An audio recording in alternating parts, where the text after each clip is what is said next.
wabarakatuh. Waalaikumsalam warahmatullahi wabarakatuh.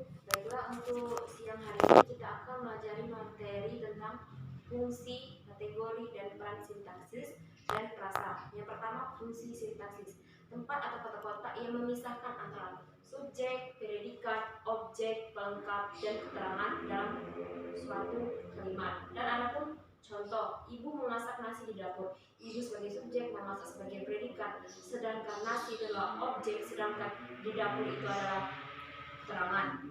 Dan ada pun jenis-jenis fungsi sintaksis terbagi menjadi 5, yaitu yang pertama subjek. Subjek merupakan unsur yang berbicara tentang pelaku atau pembicara. Contoh, Ahmad bermain. Ahmad sebagai subjek, bermain sebagai predikat. Ahmad itu adalah pelaku. Adapun yang kedua adalah predikat. Predikat merupakan unsur yang berbicara atau menjelaskan pokok kalimat.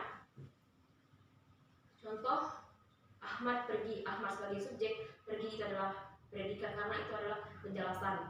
Ciri predikat subjek sebelum objek. Adapun yang ketiga itu adalah objek. Objek merupakan unsur yang mengenai dengan tindakan. Contoh, dosen menerangkan materi. Dosen sebagai subjek, menerangkan sebagai predikat, sedangkan materi itu adalah penjelasan. Adapun yang keempat adalah pelengkap. Pelengkap merupakan unsur yang melengkapi informasi atau struktur kalimat. Contoh,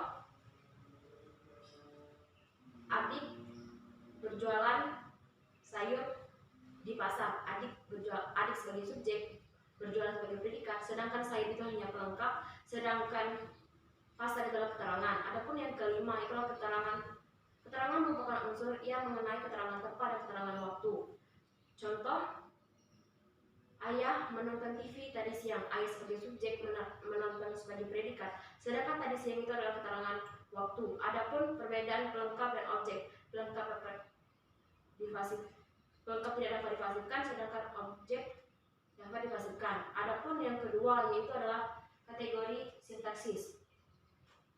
Bentuk-bentuk tertentu yang mengisi fungsi sintaksis untuk menggambarkan pembedaan kosakata dalam suatu kalimat. Contoh, aku benci kamu. Dan adapun jenis-jenis kategori sintaksis. Yang pertama yaitu adalah nomina atau kata benda. Secara berfungsi untuk menerangkan subjek dan objek. Contoh, daging, buruh, para pedagang. Adapun yang kedua yaitu adalah adjektiva atau kata sifat.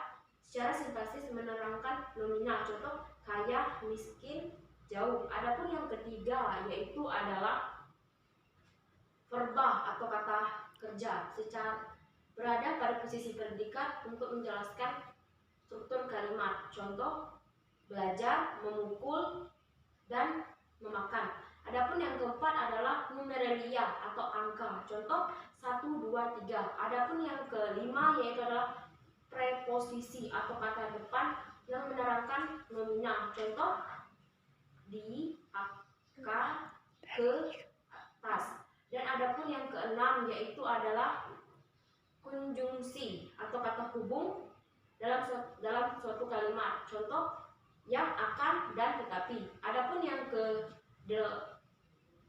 seterusnya yaitu adalah pronomina atau kata ganti orang.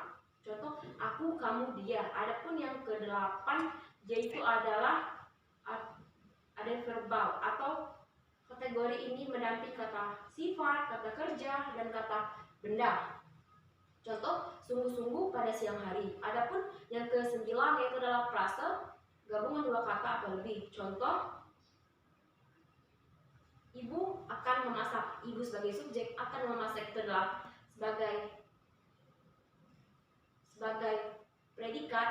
Ibu itu adalah kata benda, sedangkan akan memasak itu adalah frase verbal. Adapun peran makna sintaksis yang bermakna dalam hubungan fungsi, yang antara lain sebagai pertama yaitu adalah subjek, predikat, objek, dan keterangan. Yang pertama yaitu adalah makna peran lengkap.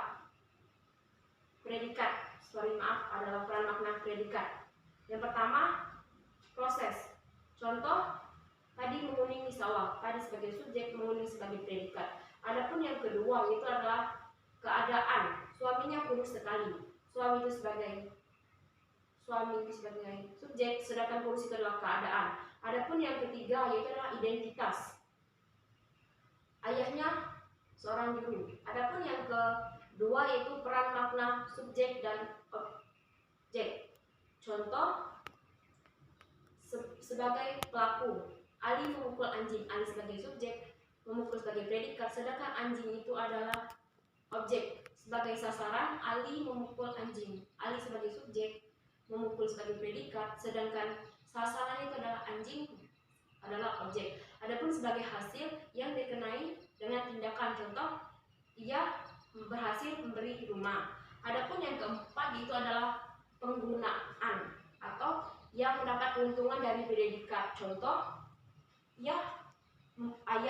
kakak membukakan ayah pintu. Adapun yang kelima yaitu adalah penyertaan atau melalui pelaku. Dia pergi dengan teman-temannya.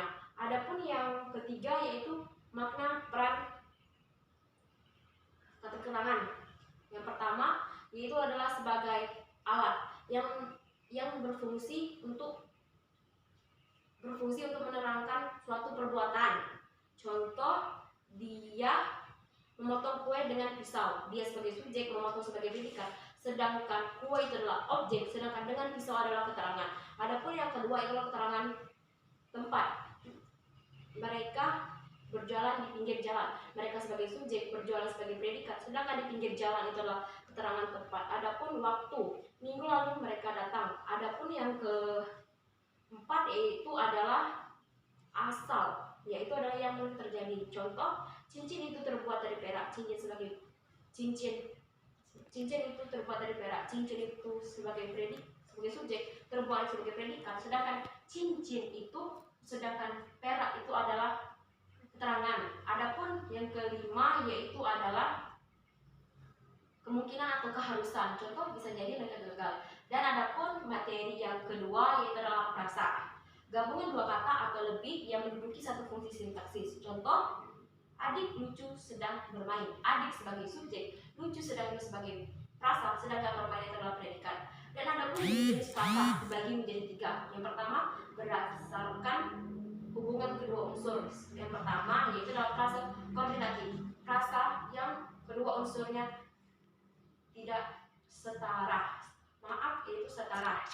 Contoh, merah putih, tua muda, pulang pergi. Adapun yang kedua yaitu adalah prasa subordinatif.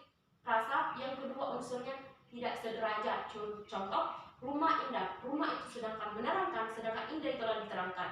Adapun yang kedua yaitu adalah prasa berdasarkan keutuhan sebagai prasa. Terbagi menjadi dua. Yang pertama yaitu adalah prasa eksosentris. Prasa yang kedua maknanya saling berdekatan, namun jika keduanya hilang maka tidak bisa diterima. Contoh, di pasar. Ibu berjalan pasar. Itu tidak bisa logis karena tidak saling berterima. Adapun yang kedua yaitu adalah prasa endosentris. Prasa yang salah satu maknanya hilang kedudukan seluruhnya. Terbagi menjadi tiga. Yang pertama yaitu adalah endosentris koordinatif. Prasa yang kedua unsurnya sederajat namun dihubungkan dengan konjungsi. Contoh, ibu membeli pena, buku, dan tas. Ibu, pena, buku, dan tas itu setara, sedangkan kata dan itu adalah konjungsi. Adapun yang kedua yaitu endosentris atributif atau prasa yang tidak setara yaitu contoh, perkarangan luas yang akan dibangun itu adalah milik Platono. Perkarangan luas itu adalah prasa atributif. Adapun yang ketiga yaitu adalah endosentris apositif. Prasa yang kedua unsurnya setara namun tidak dihubungkan dengan konjungsi. Yang pertama yaitu contohnya, Ali yang jahat itu adalah tetanggaku. Ali yang jahat itu adalah subjek, adalah tetanggaku adalah predikat, sedangkan Ali yang jahat itu adalah prasa atributif. Dan adapun yang ketiga berdasarkan makna. Yang pertama yaitu adalah prasa logos. Prasa yang maknanya tidak mengalami perubahan. Contoh pisang merebus, ya tentu saja pisang direbus. Adapun yang kedua yaitu adalah frase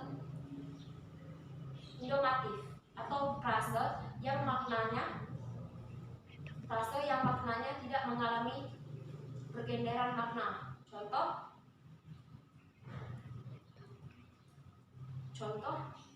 yaitu adalah frase metaforis, frase yang maknanya tidak mengalami pergenderan makna. Contoh catatan kaki dan mulut botol. Adapun yang ketiga yaitu adalah frase idiomatik, frase yang maknanya tidak bisa ditebak namun dengan kata lain. Frase yang maknanya dari kata pembentuknya. Contoh catatan kaki dan kambing hitam dan buaya darat. Mungkin itu saja yang bisa saya sampaikan materi. Terima kasih. Wassalamualaikum warahmatullahi wabarakatuh.